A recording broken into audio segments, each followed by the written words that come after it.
नमस्तस्मै भगवते कृष्णाय कुण्ठमेधसे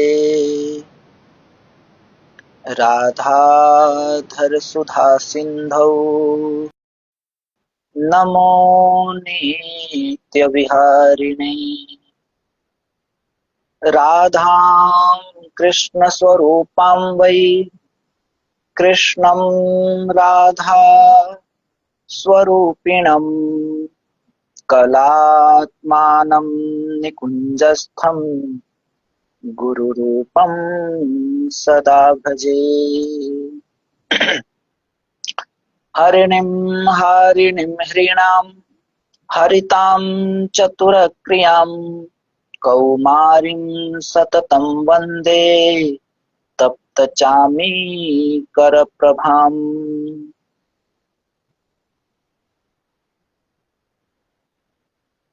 मुग्धां स्निग्धां विदग्धां च असन्दिग्धां चतुरक्रियां वन्दे रुणीक्रियाभासां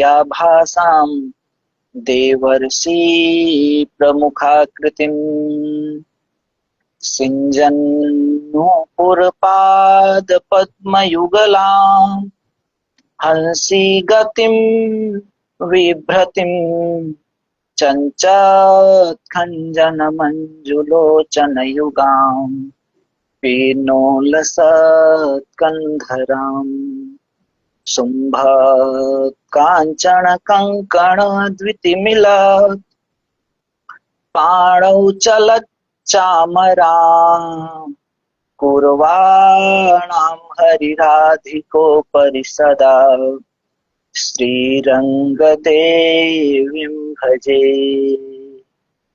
श्रीरङ्गादिसुदेविका च ललिता वैशाखिका चम्पिका चित्रा तुङ्गसखिन्दुलेखिकपरा चाष्टौ प्रधाना प्रिया अन्या सन्ति मनोहरा प्रियतमा नित्यं नवीनायिता वन्दे तच्चरणारविन्दमनिशम् दासोऽस्म्यहं श्रद्धया। स्वभावतोपास्तसमस्तदोष मशेष कल्याण गुणैकराशिं व्यूहाङ्गिनं ब्रह्म परं वरेण्यं ध्यायेम कृष्णं कमले क्षणं हरिम्। अंगे तु वामे वृषभानुजां मुदा विराजमाना मनुरूप सौभगां सखी सहस्रैः परिसेवितां सदा स्मरेम देवीं सकलेष्टकामदाम्।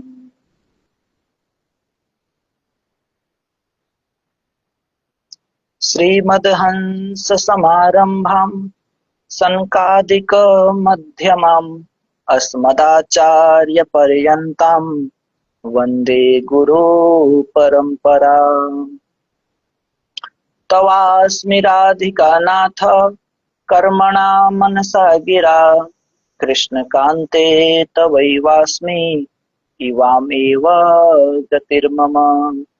सकृन्मात् प्रपन्नोऽय तवास्मि विपदे धते साधनेन विनाप्येव ममाप्नोति न संशयः। वाञ्छाकल्पतरुभ्यश्च कृपा सिन्धुभ्य एव च पतितानां पावनेभ्यो वैष्णवेभ्यो नमो नमः। प्रह्लाद नारद पराशर पुंडरीक व्यासाम्बरीश शुकशौनकभीष्मदाल्भ्याम् रुक्माङ्गदार्जुन वसिष्ठ विभीषणादि एतानहं परमभागवतान् नमामि। भक्त भक्ति भगवंत गुरु चतुर नाम वपु एक, इनके पद वंदन किए नासई विघ्न अनेक। सब संतन निर्णय कियो मथि श्रुति पुराण इतिहास। भजिबे को दोई सुघर के हरिदास। मंगल आदि विचारी रह वस्तु न और अनूप। हरिजन को यस गावते हरिजन मंगल रूप। अग्रदेव आज्ञा दई भक्तन को यस गाओ। भवसागर के तरन को नाहिन और उपाऊ। प्रेम से बोले श्री वृंदावन बिहारी लाल की जय। श्री लाडली लाल की जय। श्री श्यामा श्याम की जय। श्री बाके बिहारी लाल की जय। श्री राधा वल्लभ लाल जी महाराज की जय। श्री राधा रमन लाल जी महाराज की जय। श्री युगलात्मक हंस भगवान की जय। श्री संकादिक भगवान की जय। देवर्षि श्री नारद भगवान की जय। श्री निम्बार्क भगवान की जय। पूज्य गुरुदेव भगवान की जय। समस्त पर्वतीय आचार्य वृंद की जय। वृंदावन धाम की जय। बरसाने धाम की जय। श्री भक्तमाल ग्रंथ की जय। श्री अग्र देवाचार्य जी महाराज की जय। श्री नाभादास जी महाराज की जय। श्री प्रियदास जी महाराज की जय। समस्त संत वैष्णव भक्त वृंद की जय। जय जय श्री राधे श्याम।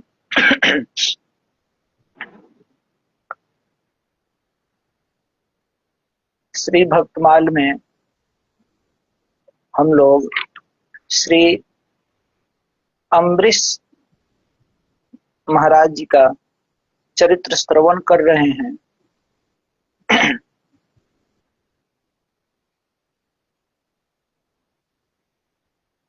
तो इसके पूर्व में इनके जो चरित्र थे, अम्बरीश जी कौन है, तो ये अम्बरीश जी जो हैं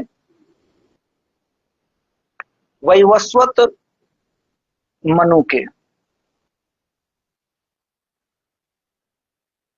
जैसे और भी बहुत सारे मनु हुए, जैसे उतानपाद जी के चरित्र में आता है स्वयंभू मनु के, लेकिन ये जो हैं वैवस्वत मनु के पुत्र हुए अम्बरीश जी। नहीं, वैवस्वत मनु के पुत्र हुए नभग जी, और नभग जी के पुत्र हुए नाभाग जी, और इन्हीं नाभाग जी से ये श्री अम्बरीश जी जो हैं उत्पन्न हुए। भगवान की ही आशीर्वाद से जो है भगवान उनको स्वप्न में प्रसन्न होकर कहें, भगवान बोले अम्ब, उनकी पत्नी को बोले, तो वो बोलती हैं कि कौन, आप कौन? तो भगवान बोलते ईश। ये सुनकर दोनों दंपति जो हैं, पति पत्नी दोनों उठकर बैठ गए और स्तुति करने लगे, और भगवान उनको वरदान देते हैं कि मैं अपने ही अंश से आपका पुत्र होऊंगा और अंतर्ध्यान होगी। और जब नाभाग जी को जब पुत्र हुआ तो वो भगवान जो 2 बार उच्चारण किए थे अम्ब और इस, इसी कारण से उनका नाम रखें अम्बरीश। तो ये बहुत ही भगवान के प्रिय भक्त हैं, बहुत उच्च कोटि के भक्त हैं, और इनसे ही, और ये भी हम लोग श्रवण किए थे कि अम्बरीश जी जो हैं,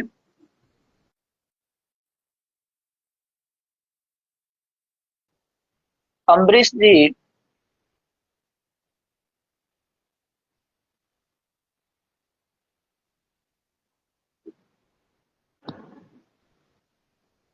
अम्बरीश जी किस प्रकार से अपने पूरे इंद्रियों को भगवान में समर्पित किए हैं। तो भागवत जी में इसका वर्णन है।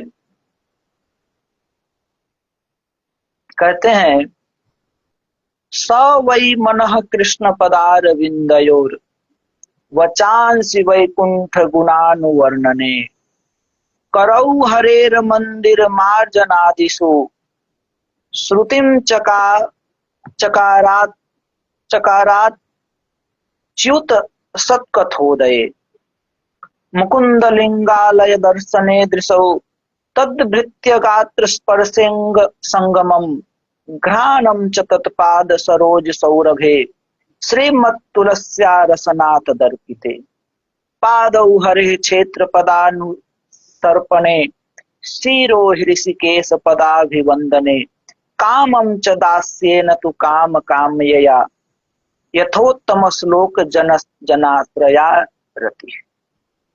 उसमें वर्णन किया गया है इनके कि अम्बरीश जी अपने सभी इंद्रियों को भगवान के सेवा में कैसे लगाए हैं। तो कहते हैं कि स व मनई, वह जो है अम्बरीश जी अपने मन को कृष्ण पदार विंदयो, भगवान के जो दोनों चरण कमल हैं उन चरण कमल में अपने मन को लगाए हैं।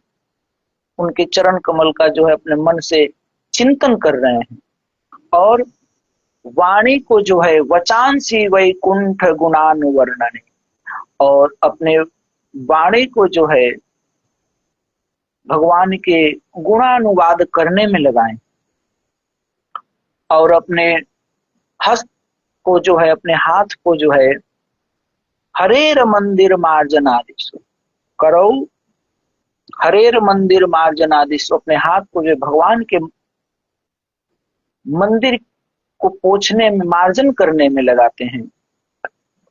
इसी प्रकार से अपने श्रवण इंद्रिय को जो है भगवान की कथा सुनने में और अपने नेत्र कमल को जो है भगवान के स्वरूप का दर्शन करने में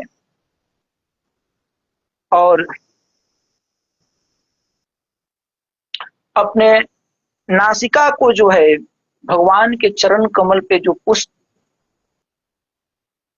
या तुलसी मंजरी अर्पित किए गए उनके सुगंध को लेने में अपने नासिका का उपयोग करते हैं और अपनी जिह्वा का उपयोग जो है भगवान को जो भोग अर्पित किया गया है, जो प्रसाद अर्पित किया गया है, उसको जो है उसको अपने जिह्वा के द्वारा उसका रसपान करते हैं और अपने पैर का उपयोग जो है भगवान के जो क्षेत्र है धाम तीर्थ आदि वहां जाने में उसका प्रयोग करते हैं और अपने सिर को जो है, मस्तक को भगवान हृकेश के चरणों में अभिनंदन करने के लिए अपने सिर का उपयोग, मस्तक का उपयोग करते हैं। इस प्रकार से ये अपने सभी इंद्रियों को जो है भगवान की ही सेवा में लगाते हैं। तो ये अम्बरीश जी जो हैं भगवान के बहुत प्रिय भक्त हैं। तो इन्हीं के बारे में प्रियादास जी वर्णन करते हैं अपने कवित्त छंद के द्वारा अम्बरीश जी के चरित्र का। बहुत अद्भुत चरित्र है इनका और इन्हीं अम्बरीश जी से जो है श्री दुर्वासा मुनि जो हैं द्वेष कर बैठते हैं, अपराध कर बैठते हैं, जिसका परिणाम क्या होता है तो इसका आगे प्रियदास जी अपने कवित्व में भी वर्णन करते हैं। भागवत जी में भी इसका विरहद रूप से वर्णन है। तो यहाँ भक्तमाल के अनुसार हम लोग अम्बरीश जी के चरित्र का श्रवण करेंगे। तो प्रियादास जी लिखते हैं अपने कवित्व में,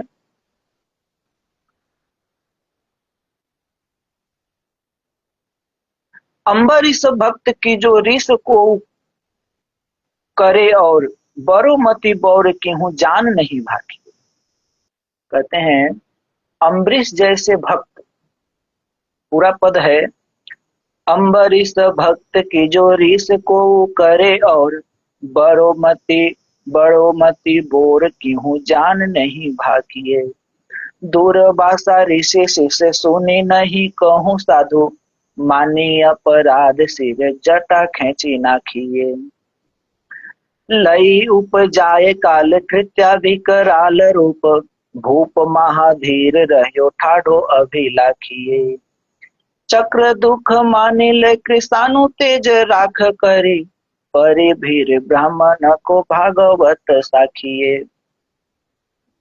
प्रियादास जी कहते हैं कि अम्बरीश भक्त की जो, ऐसे जो महान भक्त अम्बरीश जी जो हैं, इनसे जो रीस को करो करे, और ऐसे जो महान भक्त जो हैं अम्बरीश जी, तो ऐसे महान भक्त से यदि कोई ईर्ष्या करके और उनकी बराबरी करना चाहे तो वो कैसा है? तो कहते हैं बड़ो मति बौर की हूँ जान नहीं भागी।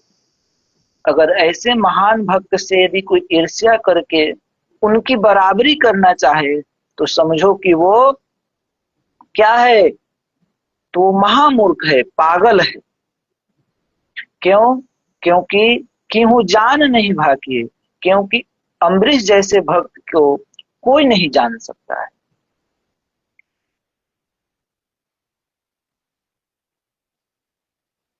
तो यहाँ पर फिर कोई जान नहीं सकता है, क्योंकि जैसे हंस जो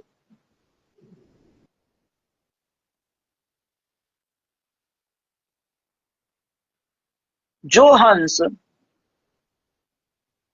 मानसरोवर में के पास रहता हो, और कौवा कौवा क्या हंस की गति को पहचान पाएगा? हंस की गति को समझ पाएगा?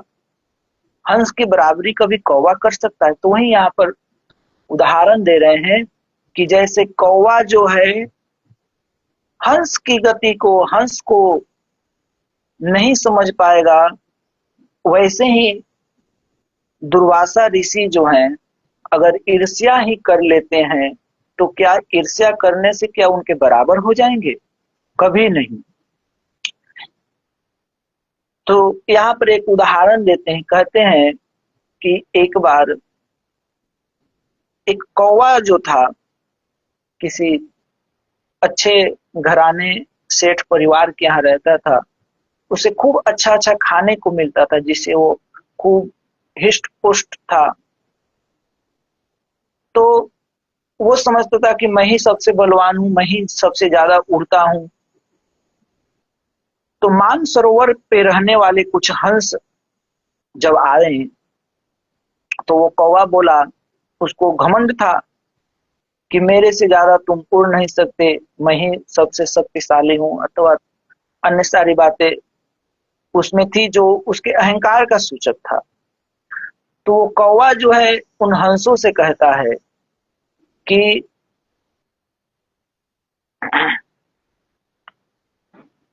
तुम मेरी बराबरी नहीं कर सकते हो, मेरी जैसा उड़ान तुम नहीं उड़ सकते। लेकिन वो हंस बेचारे कुछ नहीं कहें, कहीं कोई बात नहीं, लेकिन ये बार बार अपने अहंकार के कारण बार बार उनको कहता था। तो वो हंस बोला कि ठीक है, चलो इसका भी एक बार परीक्षा हो जाए कि कौन ज्यादा उड़ रहा है। तो वो तो मानसरोवर पे रहने वाले हंस थे, तो कौवा जो है उनके साथ में उड़ना प्रारंभ किया। पहले तो खूब तेजी से आगे बढ़ गया समुद्र समुद्र के ऊपर ऊपर, लेकिन कुछ दूरी जाने के बाद वो थक गया। लेकिन ये हंस जो मानसरोवर से आए हुए थे ये तो थके नहीं। बाद में इन हंसों को जो है, और वो जब थक गया तो अंत में वो नीचे गिरने लगा, समुद्र के लहरों पर ही धीरे धीरे चलने लगा पानी पर। तो इन हंसों को दया आई और ये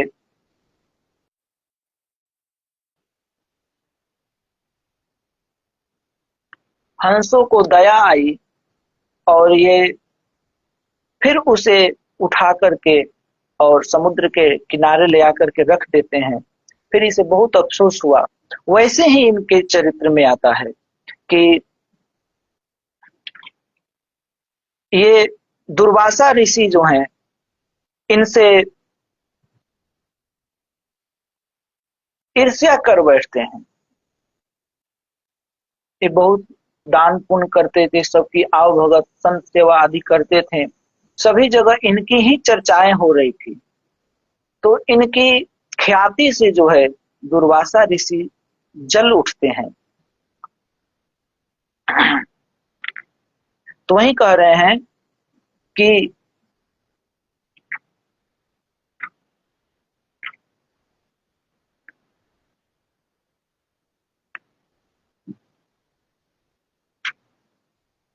केहू जान नहीं भागी कि भक्तों को कोई नहीं जान सकता।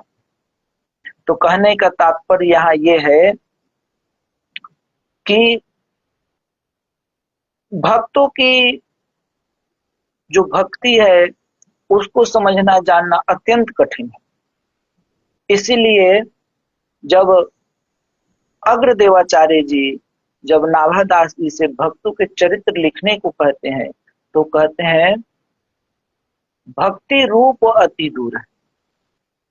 भक्तों की जो भक्ति है वो अत्यंत दूर है, अर्थात उसको समझना उसको जानना सामान्य बात नहीं है।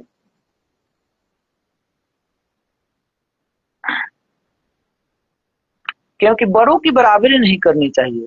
अम्बरीश जी की भक्ति को जाना ही नहीं जा सकता तो भला किया कैसे जा सकता है।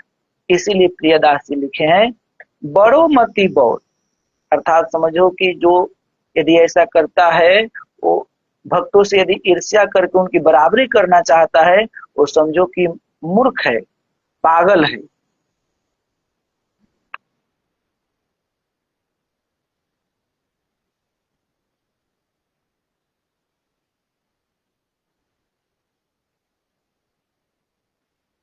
लेकिन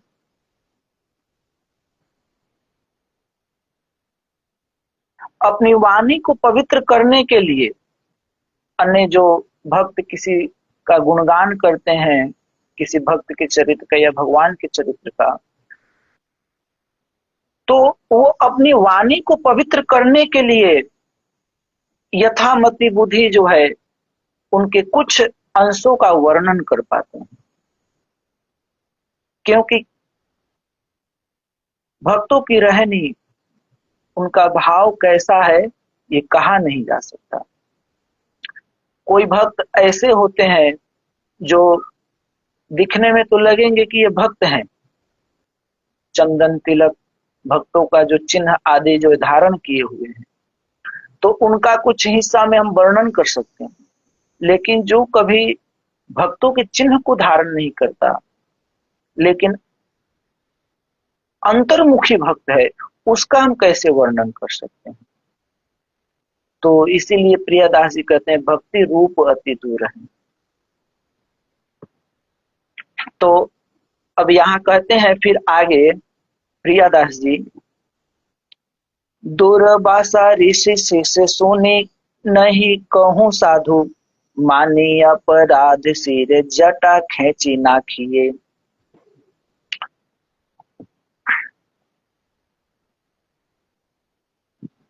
कहते हैं कि दुर्वासा ऋषि के समान, दुर्वासा ऋषि शिष्य,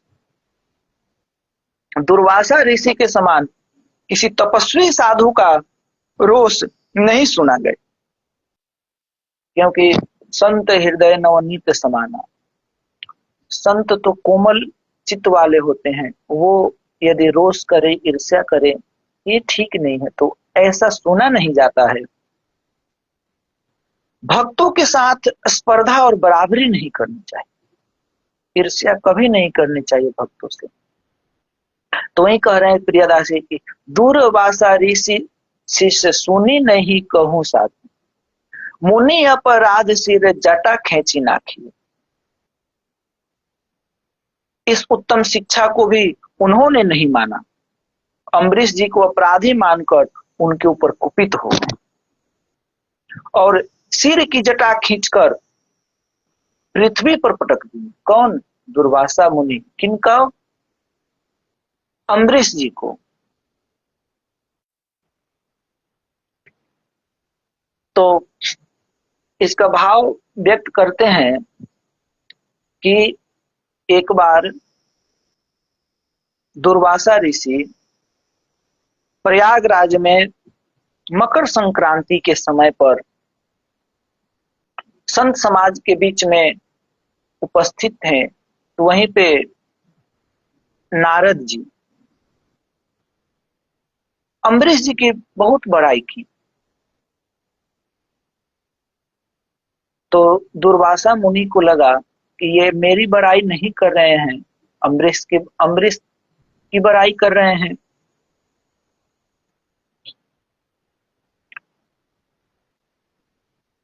तो दुर्वासा ऋषि को लगा कि नारद जी के वो शिष्य हैं, इसलिए अपने शिष्य की बड़ाई कर रहे हैं। तो और हम ऋषि की कोई चर्चा नहीं कर रहे हैं। तो दुर्वासा ऋषि वहां से, उस सभा से उठ करके चले गए। परंतु आश्चर्य की बात तो तब होती है जब दुर्वासा ऋषि जहां कहीं भी जाते हैं तो उन्हें अम्बरीश जी की ही बड़ाई सुनने को मिलती है,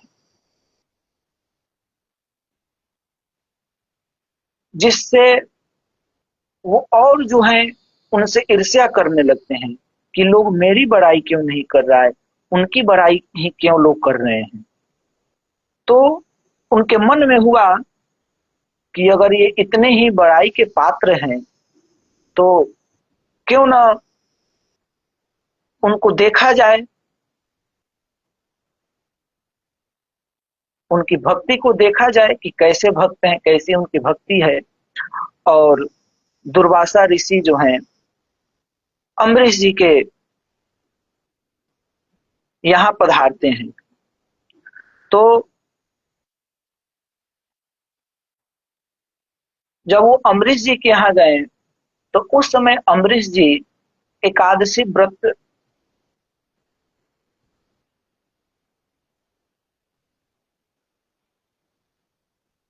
एक वर्ष तक जो है वो एकादशी व्रत किए थे। तो उसी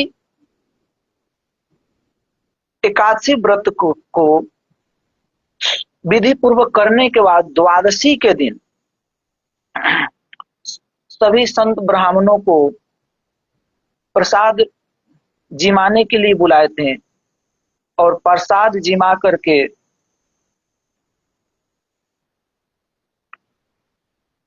जैसे ही सभी संतों को विदा किए तभी तक दुर्वासा ऋषि जो है अपने 10,000 शिष्य के साथ वहां उपस्थित होते हैं।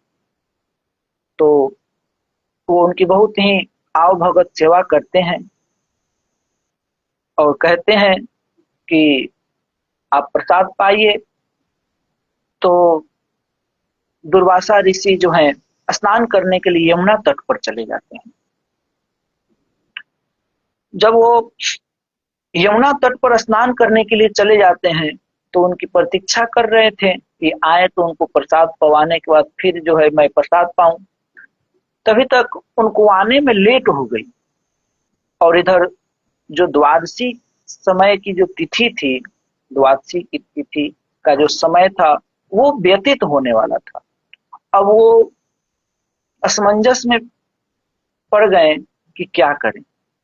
उनको तो हम बोल दिए हैं आने के लिए, प्रसाद पाने के लिए, और उनको अभी प्रसाद पवाए नहीं। और यदि हम प्रसाद पा लेते हैं तो फिर ये अपराध बनेगा, और यदि प्रसाद नहीं पाते हैं तो फिर मेरा व्रत खंडित हो जाएगा। अब ये असमंजस में पड़ गए। तब ऋषियों ने, अन्य जो ऋषि थे, उन्होंने आज्ञा दी कि भगवान का चरणामृत ग्रहण कर। जब तक वो नहीं आते हैं तब तक जो है आप भगवान का चरणामृत ग्रहण कर, और जिससे आपका व्रत जो है खंडित नहीं होगा। तो इसलिए श्री अम्बरीश जी भगवान का चरणामृत ग्रहण कर लेते हैं। और उसके बाद जैसे ही वो चरणामृत ग्रहण किए, उसके कुछ देर ही बाद दुर्वासा ऋषि अपने सभी शिष्यों के साथ उपस्थित होते हैं। और जब उनको ये, वो तो सर्वज्ञ थे, योगी थे, तो उनको जब ये विदित हुआ कि मुझे प्रसाद पवाने से पहले ही चरणामृत ग्रहण कर लिया, तो वो अपना अपमान समझकर कि मुझे पहले नहीं पवाया और स्वयं जो है चरणामृत ग्रहण कर लिया, तो वो अपना अपमान समझकर राजा का अपराध मानकर कुपित हो उठे और मान अपराध से जनाया गया कि राजा का अपराध है नहीं, वे तो शास्त्र समस्त सम्मत ही कार्य किए, परंतु इन्होंने अपनी जोरावरी बस उसे अपराध मान लिया। यद्यपि ब्राह्मण और साधुओं ने विश्वामित्र मुनि को समझाने का बहुत प्रयत्न किया कि राजा का कोई दोष नहीं, परंतु ये तो किसी की भी शिक्षा सुने ही नहीं। ये किसी का बात जो है वहां पे सुनते नहीं है। फिर और उनसे जो है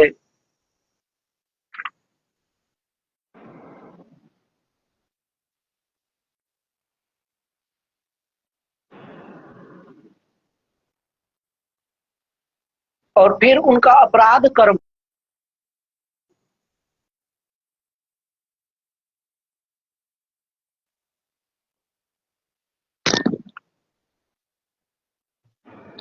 फिर आगे क्या वर्णन, आगे क्या कहते हैं प्रियदास जी, कहते हैं लई उपजाय काल कृत्या विकराल रूप भूप महाधीर रहो ठाढ़ो अभिलाखिए।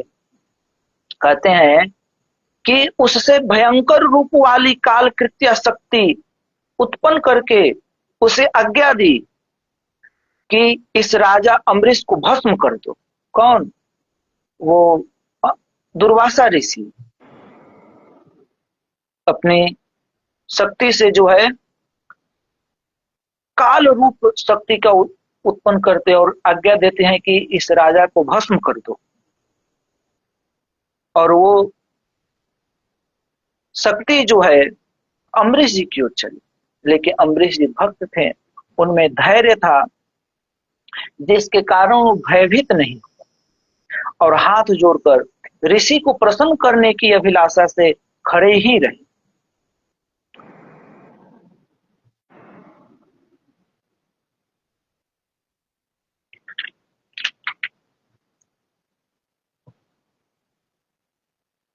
यहाँ पे जो अम्बरीश जी को भूप महाधीर रहे, महाधीर क्यों कहा गया? मतलब बहुत अधिक धैर्य धारण जो ये किए, तो ऐसा क्यों कहा गया है? क्योंकि ये तो राजा हैं और दुर्वासा जी जो है ऋषि हैं, तो ऋषि को जो है अत्यधिक धैर्य धारण करना चाहिए। लेकिन दुर्वासा मुनि जो है बिना अपराध के अपराध मानकर कुपित हो गए, परंतु राजा को मुनि के इस विपरीत व्यवहार पर किंचित मात्र भी रोष या क्षोभ नहीं हुआ। उनको कोई दुख नहीं हुआ कि मैं कोई गलती किया भी नहीं, फिर भी ये मेरे ऊपर इतने कुपित हो गए, रोष कर रहे हैं। इससे वो बिल्कुल भी घबराए नहीं। जो किसी प्रकार भी विचलित न हो, वही परम धीर है। परम धीर नहीं चल ही चलाए, परम धीर नहीं चल ही चलाए। अगर वो परम धीर नहीं होते, परम धैर्यवान नहीं होते, तो क्योंकि राजा स्वयं भी समर्थ थे, अगर वो चाहते हैं तो बड़ा से बड़ा, कड़ा से कड़ा प्रतिकार कर सकते थे। इसी यद्यपि राजा का कोई अपराध नहीं था, तो भी ऋषि को कैसे भी मेरे निमित्त से क्रोध हो गया, यह मेरा अपराध ही है, ये मानते हैं अम्बरीश जी। यह मानकर इसके प्रायश्चित के लिए आप अभिलाषा कर रहे थे कि अवश्य ही मुझे कृत्या, वो जो काल कृत्य जो शक्ति थी, वो मुझे जला दे, जिससे मेरा प्रायश्चित एवं मुनि को संतोष हो जाएगा। इस पर तो वो धैर्य रूप से खड़े ही रहे कि मैं ही, मेरे से ही ऐसा कोई अपराध बन गया। ये अपने आप को मान रहे हैं, वस्तुतः ये अपराध किए नहीं थे, लेकिन भक्त हृदय है जिसके कारण ये समझ रहे हैं कि मेरे से ही कोई ऐसा अपराध बन गया जिससे ये क्रोधित हो गए हैं, रोष प्रकट कर रहे हैं। तो ये धैर्य रूप से खड़े हैं कि मेरे कारण ये रोष को प्रकट कर रहे हैं, तो मेरी इस अपराध के लिए दंड दें, और ये जो काल कृत्य शक्ति जो मुझे भस्म करने के आ रही है, तो मुझे भस्म कर दे, जिससे मेरा अपराध, जिससे मुझे अपराध की सजा मुझे मिल जाए। और इसलिए बिना डरे ये खड़े हैं। तो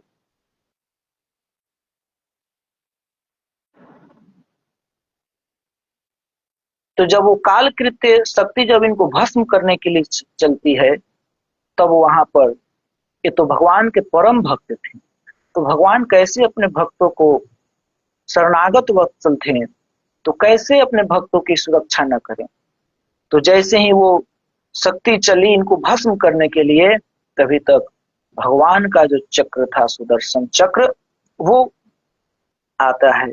तो क्या इस पर लिखते हैं प्रियादास जी, कहते हैं, चक्र दुख मानिल कृषाणु तेज राख करी, परिभीर ब्राह्मण को भागवत साखिए। प्रियादास जी कहते हैं कि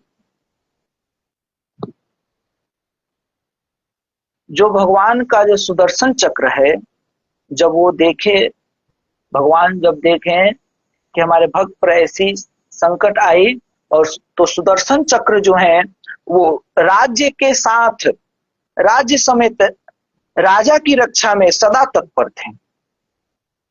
तो उन्होंने दुख मानकर कि इनके ऊपर ये संकट, कष्ट, दुख आया है, तो वो सुदर्शन चक्र जो है काल कृत्या की अग्नि को राख कर दिया। दुर्वासा ऋषि जो काल कृत्या जो शक्ति को प्रकट किए थे, उसको ही ये सुदर्शन चक्र जो है भस्म कर देते हैं, राख कर देते हैं। और उसके बाद वो चक्र जो है सुदर्शन चक्र दुर्वासा मुनि की ओर चला। जब उनकी ओर चला तो उन पर बहुत बड़ा संकट आ गया, जिसका विस्तार से वर्णन भागवत ग्रंथ में किया गया है।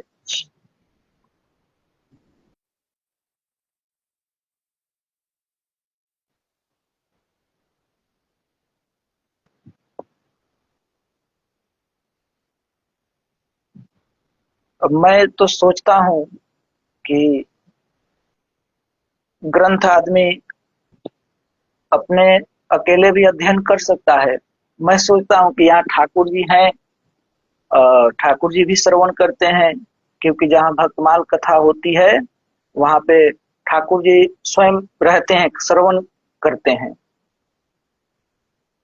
लेकिन और इस फेसबुक के माध्यम से मैं सोचता, और ने और कोई भी प्रेमी भक्त वो भी श्रवण कर सकते हैं, जिसके माध्यम से आदमी लाइव कथा करता है। लेकिन बार बार कोई ना कोई समस्या आती ही रहती है। कभी किसी का फोन, कभी किसी का फोन आता रहता है। तो कहा गया है भगवान की कथा में बहुत सारे विघ्न बाधाएं आती रहती है, फिर भी उससे विचलित नहीं होना चाहिए। तो जब वो सुदर्शन चक्र जब दुर्वासा मुनि की ओर चला, क्यों? क्योंकि अम्बरीश जी जो हैं वो भगवान के अनन्य प्रेमी भक्त हैं, इसलिए इनको भगवान के वल्लभ भक्त जो है, भगवान के प्रेमी भक्त, उनमें इनकी गणना की गई है अम्बरीश जी की। तो अम्बरीश जी के अनन्य प्रेम लक्षणा भक्ति से प्रसन्न होकर तथा भगवद आराधन में अत्यंत तन्मय होने के कारण राज्य शासन व्यवस्था की ओर से एकदम उदासीन जानकर भगवान ने उनकी रक्षा के लिए तथा शासन व्यवस्था के लिए सुदर्शन चक्र को नियुक्त किया था कि तुम जो है सदा उनकी रक्षा करना। जो विरोधियों को भयभीत करने वाला एवं भक्तों को रक्षा करने वाला है, ऐसे सुदर्शन चक्र जी ने जब सर्वथा निर्दोष राजा पर मुनि को कुपित होकर कृत्या का प्रयोग करते हुए देखा कि एक काल कृत्य जो शक्ति है जो राजा को भस्म करने आ रही है, जब ऐसे वो सुदर्शन चक्र देखें तो उनको बहुत दुख हुआ।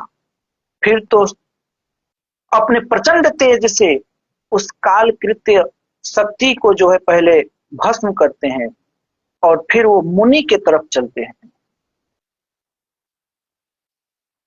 तो जब मुनि के तरफ चलते हैं तब क्या होता है, तब अगले कवित में प्रियादास जी वर्णन करते हैं, कहते हैं भाज्यो दिशा दिशा सब लोक लोक पाल पास, गयो नयो तेज चक्र चून किए डारे हैं। ब्रह्मा शिव कही यह गही तू टेव बुरी, दासनी को भेद नहीं जान्यो वेद धारे हैं। पहुँचे वैकुंठ जाए कहियो दुख अकुलाए, हाय हाय राख्यो प्रभु खरु तन जारे हैं। मैं तो हूँ अधीन तिनी गुण को न मान मेरे, भक्त वात्सल्य गुण सब ही को टारे हैं। इस पद में क्या कहते हैं, छंद में प्रियदास जी कहते हैं भाज्यो दिशा दिशा सब लोक लोक पाल पास। जब वो सुदर्शन चक्र जब दुर्वासा मुनि की ओर जब चला तो दुर्वासा मुनि जो है उस सुदर्शन चक्र के भय से दिशा विदिशा सभी दिशाओं में सभी लोग पालों के पास गए, भागने लगे और सुदर्शन चक्र जो है उनका पीछा करने लगा। तो वो सभी दिशा विदिशा भागने लगे, सभी लोकों में गए, सभी लोकपालों के पास गए, पर किसी ने उनकी रक्षा नहीं की। गयो गयो नयो तेज चक्र चूर्ण किए डारे, पर किसी ने उनकी रक्षा नहीं की। उस चक्र का असह्य तेज बढ़ता ही जा रहा था, वह ऋषि को जलाकर पत्थर से चूना की तरह तप्त कर रहा था। तो यहाँ पर कहते हैं, जो यहाँ कह रहे हैं ना, भाज्यो दिशा दिशा सब, तो कह रहे हैं भूप रहे ठाड़ो और ऋषि भाज। जब दुर्वासा मुनि जब उस काल कृत्या शक्ति को जब अम्बरीश जी को भस्म करने के लिए जब उस काल कृत्य शक्ति को जब प्रकट करते हैं तो राजा जो हैं वहीं पे स्थिर हैं, हाथ जोड़ करके स्थिर हैं। लेकिन जब सुदर्शन चक्र अपना जब प्रभाव दिखाते हैं तो ये स्थिर नहीं रह रहे हैं दुर्वासा मुनि, यही है शरणागत वत्सलता। जो भगवान के शरणागत भक्त होते हैं वो अपनी शक्ति अपने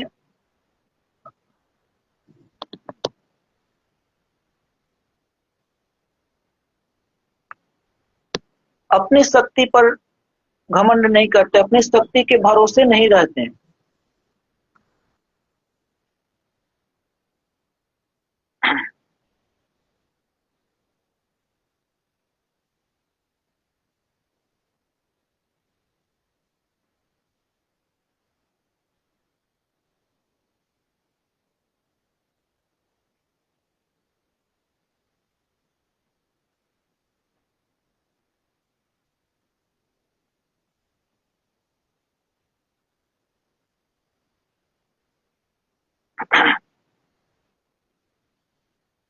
तो जो भगवान के शरणागत भक्त होते हैं वो भगवान के ऊपर डिपेंड रहते हैं। तो अम्बरीश जी जो हैं वो भगवान के शरणागत भक्त हैं, इसलिए इनको कोई भय नहीं है कि ये काल कृत्य शक्ति हमें जला दे, भस्म कर दे। तो इसलिए शांत भाव से हाथ जोड़कर खड़े ही हैं। लेकिन दुर्वासा ऋषि जिनको अपने तप आदि का अहंकार है, जिसके कारण सुदर्शन चक्र जो है इनको जलाने के लिए, भस्म करने के लिए इनके पास जब जाता है तब वो भागने लगते हैं। यही अंतर है भक्ति और तप में। प्रहलाद जी जैसे भक्त भगवान के जो शरणागत हैं वो कभी घबराते नहीं हैं कि हमारे पिता हमको पहाड़ से फेंकवा दे, हाथी से कुचलवा दे, कुछ भी कर दे, कभी भयभीत नहीं होते हैं। अनन्य गतिक जो भक्त राजा अम्बरीश जो भगवान का स्मरण करते हुए अपने स्थान पर अचल हैं, लेकिन जो परम तपस्वी महर्षि दुर्वासा भागे भागे फिर रहे हैं। राजा ने अपनी रक्षा के लिए प्रार्थना नहीं की, वो प्रार्थना ही नहीं करते कि हे प्रभु आप मेरी रक्षा कीजिए, क्योंकि भगवान सर्वत्र है। वो सब जानते हैं कि क्या करना है क्या नहीं करना है। चक्र का प्रयोग नहीं किया, वो उस काल कृत्य से बचने के लिए भगवान से प्रार्थना ही करते हैं कि हे प्रभु आप मुझे बचाइए, या उस चक्र का प्रयोग नहीं किया। भगवान जो उन चक्र को उनके लिए नियुक्त किए थे उसका वो स्वयं से प्रयोग नहीं करते हैं, वह तो भगवत प्रयुक्त है। दुर्वासा कृत्या प्रयोग को श्री चक्र ने विफल कर दिया, परंतु चक्र कृत कोप को तप निवारण करने में असमर्थ है। उस सुदर्शन चक्र का जो प्रभाव है उसके निवारण के लिए दुर्वासा मुनि का जो अपना तप है वो क्या है, व्यर्थ है, असमर्थ है। और भक्त का बाल भी बांका नहीं हुआ और तपस्वी चुने हुए जा रहे हैं। तपस्वी चुने हुए अर्थात उस सुदर्शन चक्र की ताप से वो उनका शरीर लग रहा है कि जल रहा है।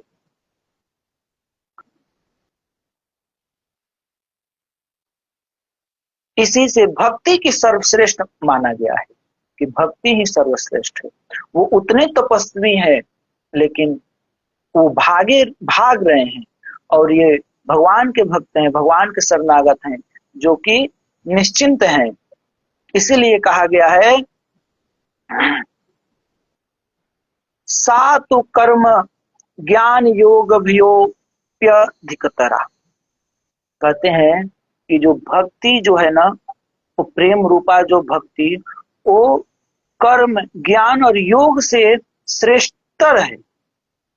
भक्ति जो कर्म से ज्ञान से योग से इन सभी से जो है श्रेष्ठतर है भक्ति। इसीलिए भगवान कहते हैं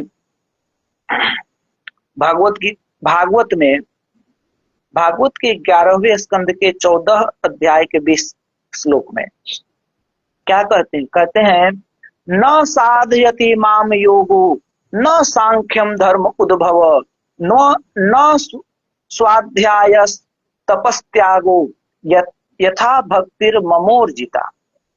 कहते हैं भगवान कि जिस प्रकार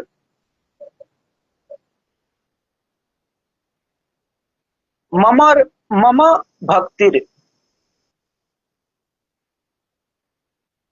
उर्जिता, कहते हैं कि जिस प्रकार मेरे दृढ़ भक्ति से मुझे वश करती है, जिस प्रकार मेरी दृढ़ भक्ति मुझे वश करती है, भगवान कहते हैं कि जिस प्रकार दृढ़ भक्ति मुझे वश में कर लेती है, उस प्रकार मुझको योग, ज्ञान, धर्म, स्वाध्याय, तप और त्याग वश में नहीं करते। अर्थात भगवान को वश में करने का अगर कोई माध्यम है, सबसे उत्तम तो वो है भक्ति मार्ग। इसीलिए कहते हैं न साध्यति, साधना से, न योगो न, और न योग से, न सांख्य से, न तो स्वाध्याय से और न तप से। अब इसका मतलब ये नहीं कि ये सब हम करें ही नहीं, ये सब करें, ये भक्ति के अंग हैं, इससे हमारी भक्ति पुष्ट होती है। हमें साधन करना चाहिए, योग करना चाहिए, स्वाध्याय आदि करना चाहिए, तप करना चाहिए। तप का मतलब है कि अपने क्रिया, मन, वाणी, इनका तप। हमें क्या करना चाहिए, क्या नहीं करना चाहिए, इन सब चीजों का तप ये करना चाहिए। गीता जी में भी कहा गया है 11वें अध्याय में, ना हम वेदर्न तपसा न दानेन न चेज्यया शक्यम विधो दृष्टम दृष्टवानसी माम यथा भक्त्या त्वनन्या शक्य अहमेव विधोर्जुन ज्ञातुम द्रष्टुम च तत्वेन प्रवेष्टुम च परम तप। गीता जी में भगवान कहते हैं, हे अर्जुन, ना हम वेदैर्न, हे अर्जुन,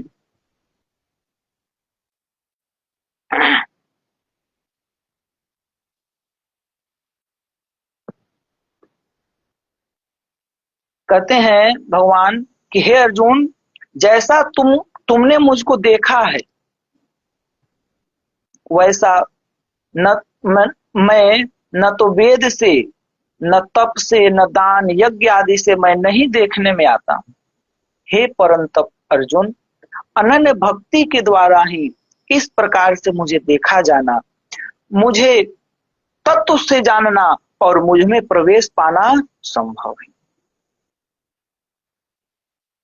इसलिए भगवान जो है अपने प्रेमी भक्तों के ही अधीन रहते हैं।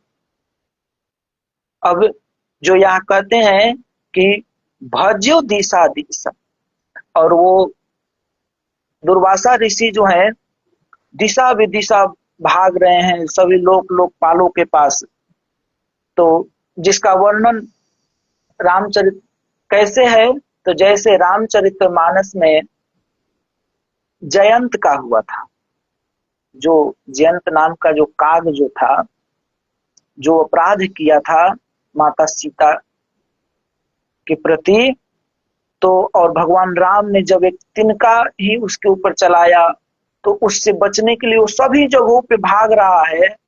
वैसे ही स्थिति यहाँ दुर्वासा मुनि की है। तो कैसे है उसकी स्थिति, तो रामचरितमानस में कहते हैं, सुरपति सुत धैर्य बायस बेसा सठ चाहत रघुपति बल देखा सीता चरण चोंच हति भागा मुढ़ मंद मति कारण कागा।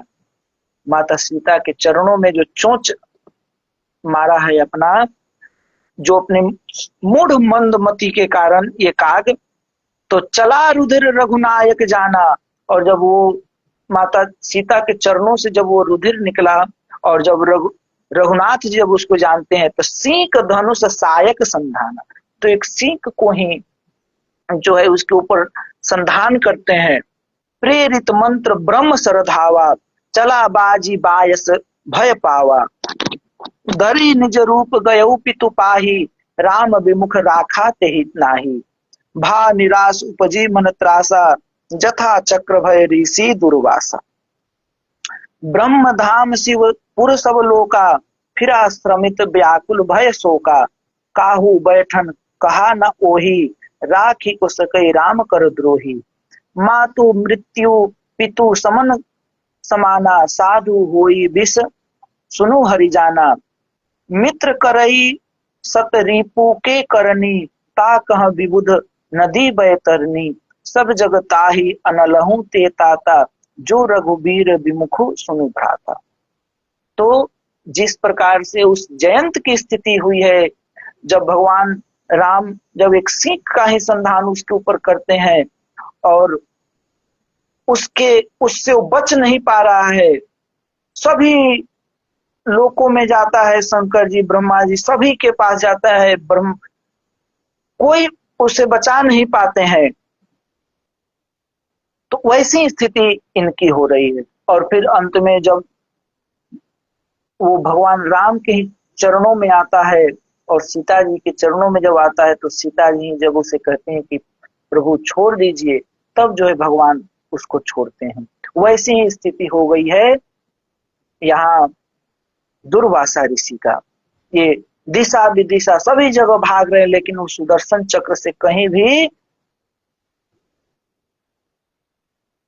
ये बच नहीं पा रहे हैं, वो इनको जलाए ही जा रही है। जिसे भागवत जी में कहते हैं, ब्रह्मा जी कहते हैं नवम स्कंद के 4th अध्याय के 56 श्लोक में कहते हैं, स्थानम मदीयम सह विश्वमेतत् क्रीड़ावसाने द्विपरार्ध संज्ञे। भ्रूभंग मात्रेण हि संदिग्धक्षो कालात्मनो यस्य तीरो भविष्यति। कहते हैं ब्रह्मा जी कि जब मेरी 2 प्रार्ध की आयु समाप्त होगी, प्रार्ध जो है बहुत बड़ी संख्या है, तो कह रहे हैं जब मेरी 2 प्रार्ध की आयु समाप्त होगी और काल स्वरूप भगवान अपनी सह सृष्टि लीला समेटने लगेंगे और इस जगत को जलाना चाहेंगे, उस समय उनके भ्रूभंग मात्र से यह सारा संसार और मेरा यह लोक भी लीन हो जाएगा। तो भला उनके भक्त के भी द्रोही को उनके महा अस्त्र से बचाने में हम कैसे समर्थ हो सकते हैं। अर्थात भगवान के जो अस्त्र हैं उससे ब्रह्मा जी भी नहीं बचा सकते हैं, न शिव जी बचा सकते हैं। शिव जी भी कहते हैं 56 श्लोक में, वयम न तात प्रभवाम भूमनि यस्मिन् परे अन्येप्य जजीव कोशा भवन्ति काले न भवन्ति हि तृषा सहस्रशो यत्र वयम भ्रमामः। कहते हैं शिव जी दुर्वासा मुनि से जब ये ब्रह्मा जी के पास जाते हैं, शंकर जी के पास जाते हैं, तो शिव जी कहते हैं कि जिन अनंत परमेश्वर में ब्रह्मा जैसे जीव और उनके उपाधि भूत कोश, इन ब्रह्मांड के समान ही अनेकों ब्रह्मांड समय पर पैदा होते हैं और समय आने पर फिर उनका पता भी नहीं चलता, जिनमें हमारे जैसे हजारों चक्कर काटते रहते हैं, उन प्रभु के संबंध में हम कुछ भी करने की सामर्थ्य नहीं रखते।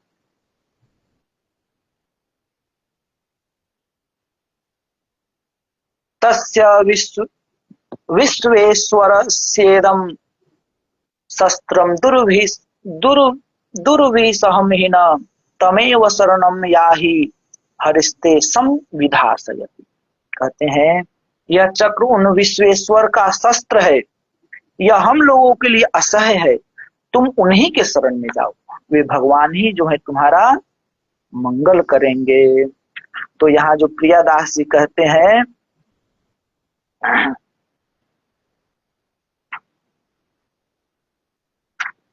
तो वही भजो दिशा दिश सब लोक लोक लोकपाल पास गयो नयो तेज चक्र चूर्ण किए डारे हैं।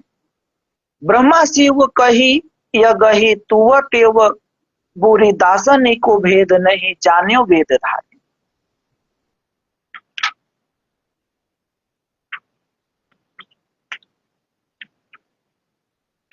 तो अब यहाँ जो और आगे का जो प्रसंग है, क्योंकि दुर्वासा मुनि का स्वभाव है जहां न तहां किसी न किसी भक्तों से उलझते रहते हैं, तो आगे का अन्य जो प्रसंग है इसको हम लोग कल श्रवण करेंगे कि कैसे क्या होता है जब ये सुदर्शन चक्र इनके पीछे जब पड़ते हैं तो फिर दुर्वासा मुनि की कैसी स्थिति होती है, क्या गति होती है। तो शेष प्रसंग जो है कल श्रवण करेंगे। समय भी हो गया। प्रेम से बोलिए श्री अम्बरीश जी महाराज की जय। भक्तवत्सल श्री बाके बिहारी लाल की जय। वृंदावन धाम की जय। श्री राधा वल्लभ लाल जी की जय। श्री राधा रमन लाल जी महाराज की जय। श्री भक्तमाल ग्रंथ की जय। श्री अग्रदेवाचार्य जी महाराज की जय। श्री नाभादास जी महाराज की जय। श्री प्रियादास जी महाराज की जय। समस्त संत वैष्णव भक्त वृंद की जय। जय जय श्री राधे।